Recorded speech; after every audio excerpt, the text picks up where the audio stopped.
I hate making videos like this. I really do. Let me preface this whole thing by saying, number one, if you're a content creator and you have a gaming company that comes to you, developer, programmer, whatever the case may be, it's a difficult position to be put in. I'll give you a quick reference story here. A lot of people know I did a lot with Maximum Football, David Winner. At one point, I had I believe, a dev copy of the game, and I told him that I was going to make some content with it, which he was fine with. I then made a video that I depicted some issues with the game, and he reached out to me and said, that would be the feedback you should be giving me before the game releases.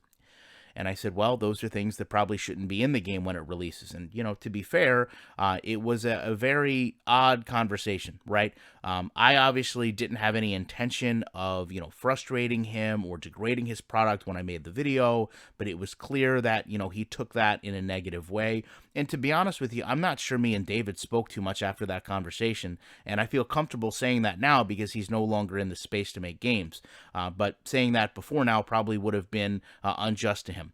I didn't take it personal. I hope that he didn't. It was just, me trying to get a game better and sharing my views with the community. I offer that to you because when you have a relationship with a developer, with a gaming company, you have to be mindful of what you're saying to a community because you're going to have more eyes on you at that point when you have, the exclusive game or you have, exclusive patches, whatever the case may be.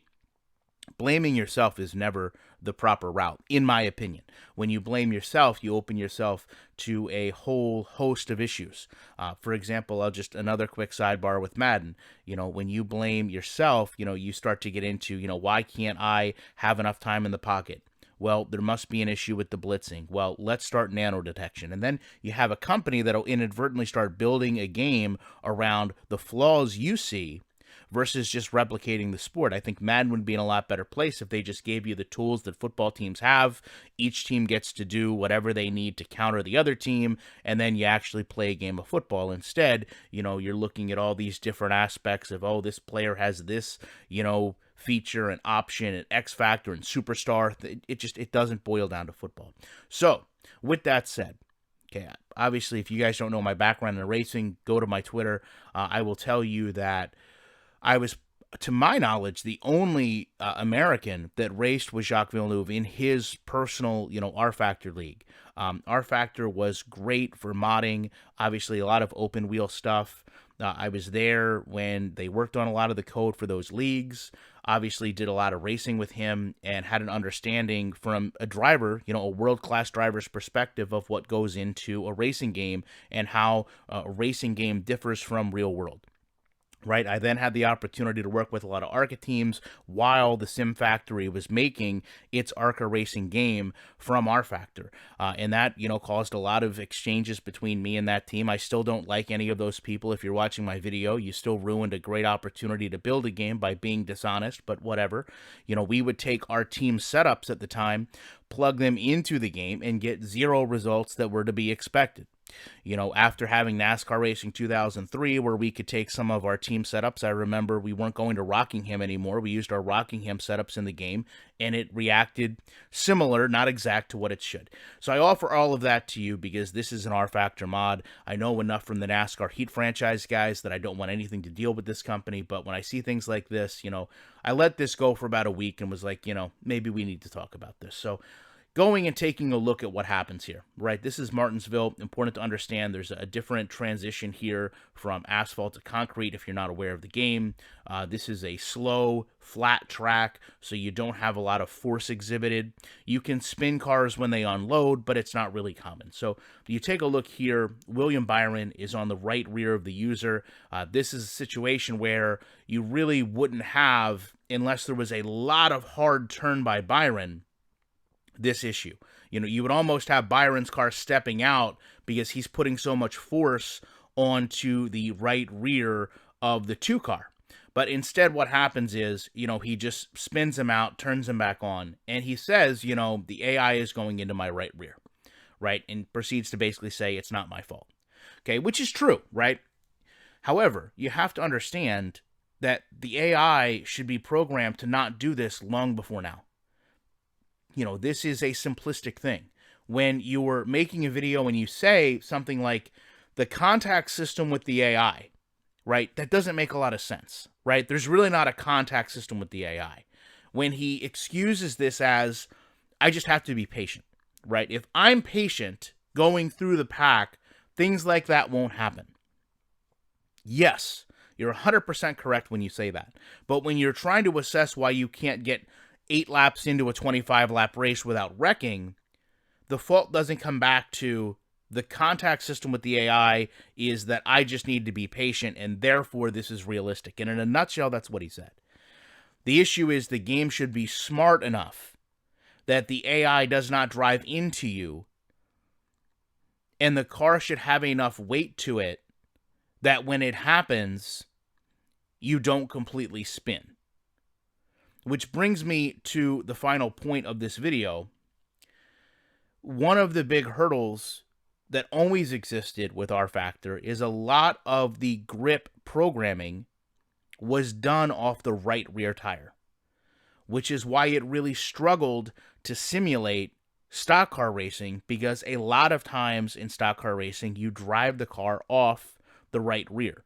When you're coming up off the exit of a turn, you go to a track like Dover, you're coming up out of the bottom of a hill, essentially. All that force comes back on the right rear. You'll see a lot of good drivers that can control the throttle off the right rear, get the car loose, or, the cattywampus setups, as we used to call them, where the car tracks sideways, all the force is then on the right rear. That's why they skew the chassis that way, so that you get max downforce and, in turn, traction off that right rear. When you have the game calculating so much of it off of it, it allows issues like this to happen, where as soon as the right rear loses grip, there's nothing left in terms of contact to the car to put it back onto the track, which is how you can have a car that weighs, 3,800 pounds get spun off one small bump when it's flat. That normally wouldn't happen. That doesn't happen in your street car going, 70 miles an hour, where all of a sudden you just turn and go up, 30 feet, 40 feet. It doesn't happen that way. Your car has weight to it. Your car will slide to a stop. Your tires are going to provide traction, which is going to hit the concrete, and you're going to move.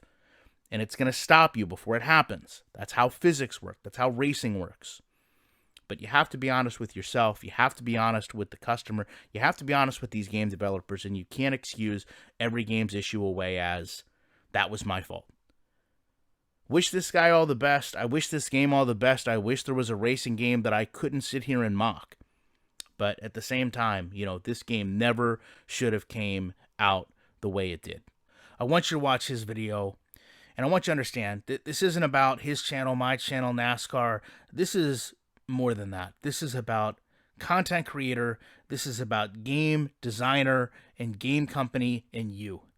And the most important part of this video is at the end. I can't put it for the sake of going through everything in the beginning, because there wouldn't be a flow. But, these videos are really depressing to make. And in a way, I really don't like being a part of a gaming community like this, because I'm an honest person. Think of me what you will. But it really troubles me that gaming is in this space where things like this happen. And people, willingly engage in this stuff. It really hurts you as the customer more than anybody else. So let's start it off here. We go to Atlanta. Let me just say, I criticized this guy a little bit. A lot of people pushed back and said I didn't know him, watch his content. 18 minutes of overlooking things and 3 minutes of frustration don't mean you're criticizing the game. He starts off here by changing the aids, basically says every track he goes to, he has to edit the aids within the game so the car is drivable, should be a giant red flag, the game is absolutely broken.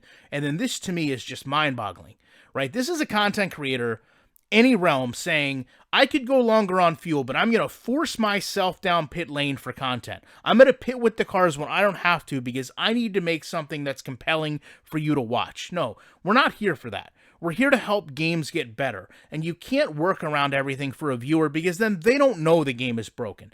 Now, one of the things this game does, which I've never understood, is let you drive in the garage area to get on and off the track. If the game is complete, it's a great thing. When the game is this broken, it doesn't matter. And when you start to talk about overlooking things, you start with the garage area, because as he's driving through it, number one, he gets penalized and doesn't say anything about it. The car gets damaged. We don't know how, but we look past those things. He basically says, hey, looks like Chris Buescher is holding the field up over there. But what he comes to realize is the AI is so bad in this game, it can't get on the track. And I know Stephen Wallace drove to a fence in Daytona a couple years ago, but these cars can't get onto the track from the garage area. He kind of writes it off. He's like, hey, it's a small area, a lot of clutter. These guys can't get out. No. You say, hey, guys, don't buy this game. This game needs to be refunded. The cars can't get on the track. From there, it gets no worse than this. You can see they talk about Atlanta having the oldest asphalt surface in NASCAR. Atlanta just got a reconfig and a repave. So he kind of laughs this off because the track actually has no tire wear. And he basically says, well, this would be Atlanta if they didn't reconfigure it and they didn't repave it, or they repave it and they didn't reconfigure. It's like he just doesn't know how to address it's not the right track. Then we get into the drive, right? We get into lap 8, and we realize there's some real fundamental problems here, because he starts looking at the fact that he's kind of in no man's land, and while he's trying to draft to catch the pack, there's this checking up that happens irrationally going into turn 3. So he can't really draft to catch up to the cars in front of him. And he even says, like, I'm in a world that doesn't exist. I'm 16 laps in, and I'm kind of in the middle of two different packs where, in theory, one should be pulling away, one should be catching me. We work together. But then magically, through video editing, all of a sudden we're in this pack. We've gotten to where we need to be, and we never see why or how, and I find that really strange. But once we're in the pack, a wreck happens. Right? And it doesn't matter to me that we don't see why, we don't see how. A wreck happens. Things happen in racing. Kyle Larson spins, and then he basically says, oh, there's a wreck that came out of nowhere. I'm involved in it. Okay? This actually triggers a epic collapse of this game like no other. So, in the context of this, he has to pit. And when he pits, coming back onto the track to go green, Kyle Busch is in the wall, they make some contact, and he immediately gets a flat tire, which he ironically enough blames on Denny Hamlin, who was on the inside of him, even though they never touched. So we're kind of making these strange excuses for the game being bad. We get another caution, we go back to green, and the same exact thing happens. Right? Kyle Busch is spinning in front of him, they hit, but now the caution doesn't come out. And he keeps getting his tire cut, and now he can't pit. And to see him drive around the track and try to go into pit lane, and with the flat tire, the car can't steer into the pit box. He goes slow onto pit lane, he goes fast onto pit lane, he does everything. Doesn't get the game to work, and this is where I know there's a problem. This is why I know they go to content creators, not people that understand the game. Right? They look for people that they can use to market the game that will say, you know what, I'm going to pit when I don't have to, and I'm going to edit the driving aids so that the game looks more competitive for my audience and probably sell it to them rather than fix it. Because he asked, how is my oil temp and my water temp this high? Because he just decides to sit there. He's going to sit there and wait for the race to end because he can't play the game anymore.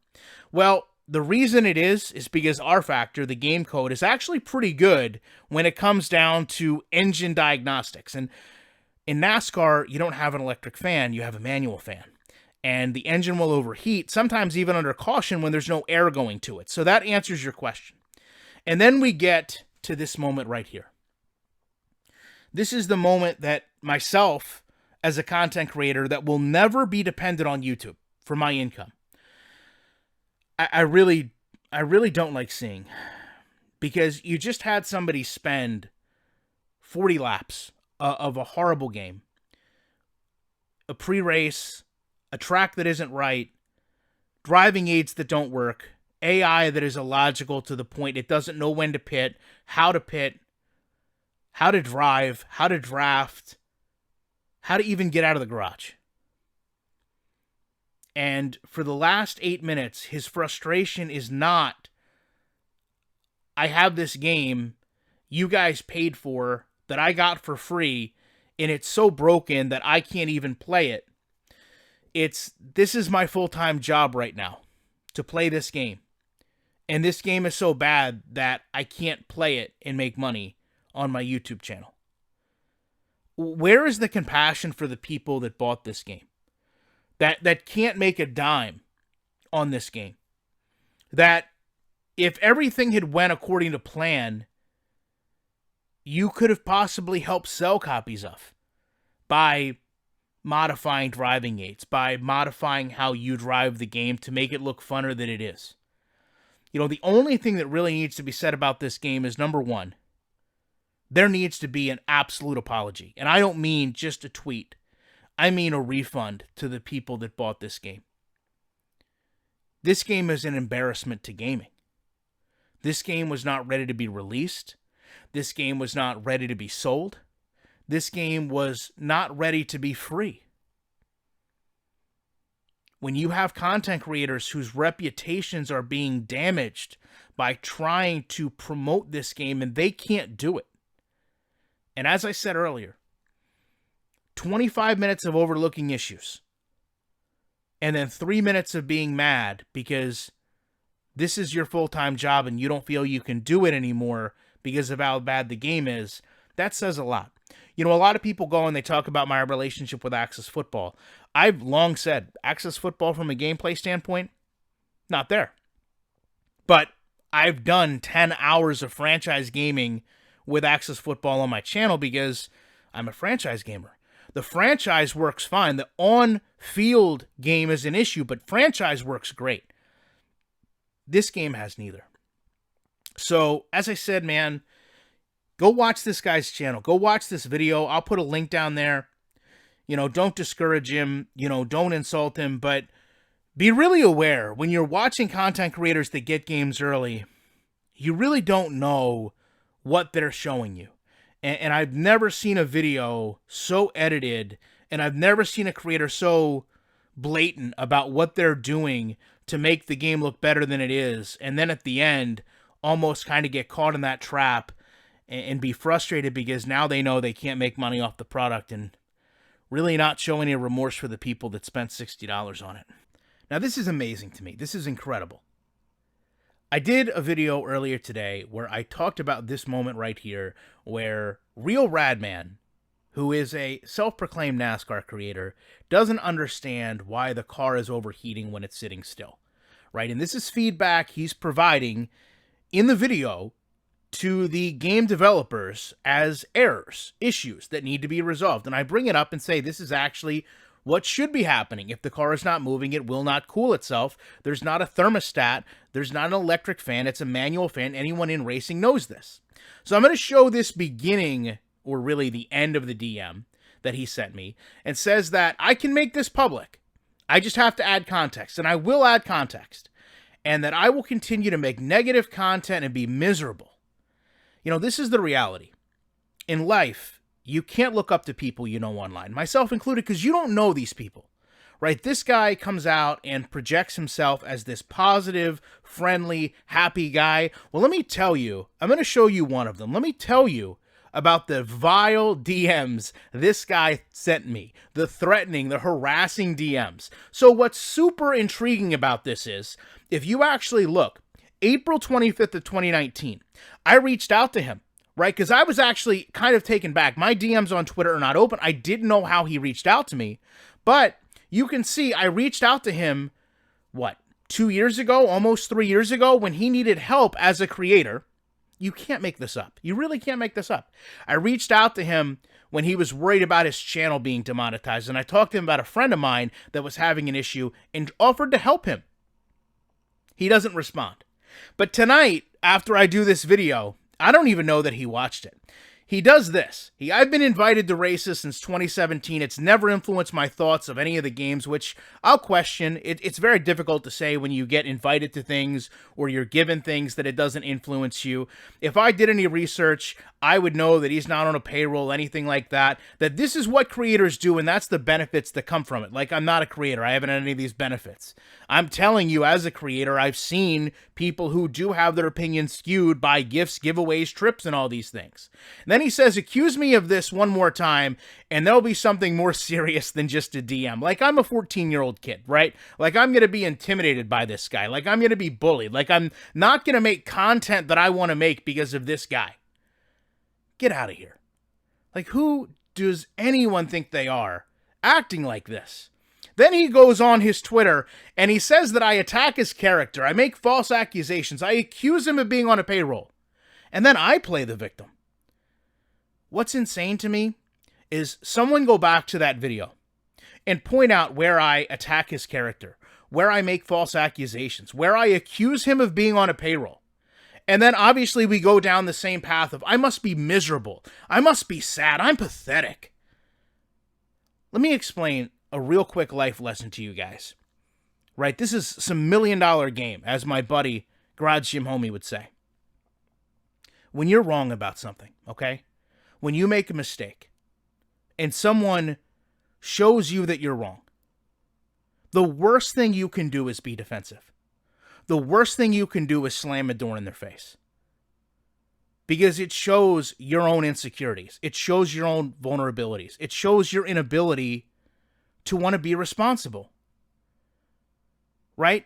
The actual response when someone calls you out for being wrong, and I've been there, I've done it, it's humbling. Right? You have to sit there and swallow your pride and say, you know what, I made a mistake. I was wrong about something, but I'm man enough to admit that I was wrong, and I'm going to sit here and apologize. And I'm going to take accountability for what I did. And I'm going to go to this company and say, listen, I gave you feedback that was wrong because I was uneducated, but I now understand. I now see that I was wrong, and I want to make sure that you have the best information possible. That's what that video is about, believe it or not. If you go back and watch that video, the core of that video is when you become a YouTube creator and you label that as your job, it does change you to a degree. YouTube is not a job. Google does not have you on the payroll, right? You are paid for monetization through your channel. You're not an employee of Google. You're not an employee of YouTube. You may make enough money to sustain yourself, but it's not really your job. But you know, people get very defensive when they're called out in a way that shows them as not knowing what they're talking about. People get very uneased when they see someone else that maybe does know more than them is creating content. Check our resumes, Radman. How many years did you spend in racing? How many teams have you been with? I wasn't getting invited to NASCAR races. I was having to go to them. I don't want anything to do with racing anymore. You project it as if I was jealous of you. I'm glad I never have to go to another NASCAR race in my life. I've seen too much of the dark side of that sport. Other than that, guys, I really can't stress you enough. If you're on YouTube, if you're on social media, you don't know any of us. You don't know him, you don't know me. Stop looking up to these people. Stop thinking you know them, because you really don't. And I'll tell you what, just as a side note, never ever DM someone threats, because you really don't know who you're talking to on the other side of it. You might get somebody like me that's going to laugh and joke it off. You might get somebody that isn't. You guys should know I'm a Weeble, prefer to vote, sir. Link in the pen comment. Deposit any amount of money until, I think, the 15th. Check the link. They'll give you 2 free shares. And let me just preface, being an investor has made me a much better person, right? When I have a different opinion of something, right? When there's a stock I love, I actively seek out people that don't like it and learn their perspective, understand their perspective. When there's a stock I hate, I actively seek out people who love the stock and try to appreciate what they're seeing that I don't. Okay? You don't have that in a lot of gaming communities, right? I've been on YouTube for 10 years. I got about 60 million views. I've had a lot of spats with people over that time frame, and far too many people are closed-minded, and when they have someone with a different opinion, they take the easy route. They play a victim, they get emotional, they block the person, and they don't want to hear about anything you have to say because to them, your opinion doesn't matter. So let me just express to you, Radman could start a career in racing tomorrow, and in 2030 not have done what I have in this sport. Not on a video game, but actual real life. Number 2, I beta tested iRacing. I worked with world-class championship drivers, championship Indy 500 winners with rFactor. He doesn't even begin to know some of these things, and rFactor is what this game is based off of. But he doesn't want to hear someone else's opinion because he thinks it's you being negative, right? He thinks it's you talking out of turn. It's absolutely comical. It's hilarious that people act this way when they're challenged about the knowledge they're presenting. So to move forward, you can see here an 18-minute video about things that need to be fixed as soon as possible, right? Now, just the day before, Bristol Dirt is really good. This is where I get the mindset of what are we doing, right? This video that he did feels like a very quick response. And I tell him, this seems like it was meant to save face. You got called out, and then you rushed together this 18-minute production of things that need to be fixed. I go on to mention, we're going to talk about a lot of his points here, that if you've got one thing that breaks 7 or 8 other things, that tells you the game isn't tested, the game wasn't troubleshooted, there's some real hard logic code that needs to be fixed. And these are things that need to be fixed before a customer could even think about buying this game, right? And he says, hey, this is urgent. I'm not talking about 2 weeks from now. I'm talking about right now. I'm talking about a patch next week. He goes on to reiterate this point that it's critical to get it out now because the game is painful. He even says 14 days, 2 weeks, no. Has to be fixed as soon as possible. Where is this intent when you're making all this content, right? Where is the ideology that it can't get a normal race in? You can't get a normal race. Everyday common basics of NASCAR aren't respected. Imagine saying this about another game. I mean, set all the Madden stuff aside, it gets the basics of football. When we talk about one thing breaking several things, he talks about how the caution basically breaks the entire game, right? He goes on to say that he's worried that they can actually fix all this because there's just so much there. But when I talked about this being rushed, the reason I say that is there's people right away in this comment section that are like, yeah, you're forgetting things. You're forgetting the mirror issue. You're forgetting the shaking cam. You're forgetting the fact that the AI goes in and out of banking. There's so many things that got overlooked. And in my opinion, because he was trying to rush something out, he was trying to save face, and he's still sitting here justifying the game is broken and saying, listen, what I'm doing, I'm putting on traction control as high as I can to counteract issues with the game so that I can make content. No. You shouldn't be doing this. Understand what's being said here. When he talks about career mode, he says what you need to do is give me the ability just to be me. Now, if you just read this at face value, you might not understand. What he's truly saying is the game in the career mode simply allows you to take over someone else's position. Let's say you're going to take Ricky Stenhouse's car. Well, instead of you driving his car, you just drive as Ricky Stenhouse. All the cutscenes, all the car graphics, everything. It's just you're him. To go back to the mindset of understanding gaming, right? Programming. There is no yellow flag system in the game, right? When you say these things, it shows me that you don't know a lot about programming. The yellow flag system. No, how the game code tells the game to operate under caution. He talks about the pit road sequence. Cars just start backing out of pit stalls, which would never happen.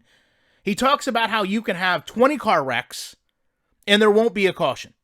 From the logic of how to throw a caution in the game. But then running by himself, something will happen and one just randomly comes out. And he actually goes on to say that's kind of a good way to hide bugs in the game because we can't see what does or does not bring out cautions. And that's actually a very valid point. I don't know if that's something I would have said out loud because it looks very skewed to the developer, but it is what it is.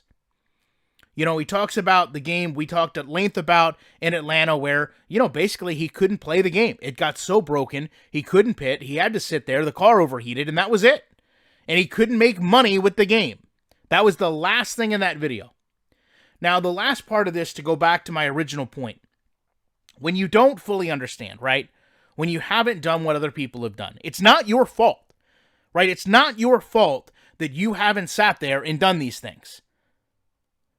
You can't get mad that someone has had different life experiences than you and has a different perspective. I mean, you can, but if you do, it just shows that you're very much immature. So he talks about the concept that for wheel support on PC, you can take the configuration settings from RFactor 2 and put them into this game, and the wheel will work.